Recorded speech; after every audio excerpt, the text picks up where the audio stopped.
Kapag mayroon tayong mahal sa buhay na namatay at mayroon silang huling habilin, palagi natin itong tinatandaan at pilit na tutuparin.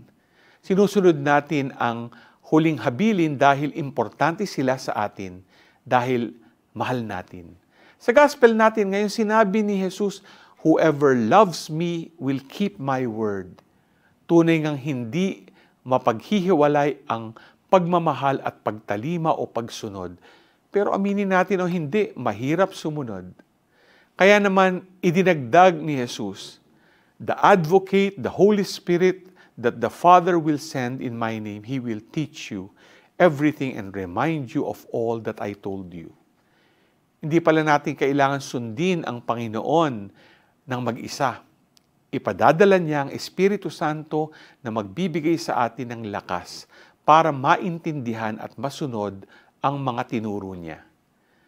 Kaya mga ka-G, when we love, we obey generously and joyfully kahit mahirap. Kahit sa una ay ayaw natin. G ka ba?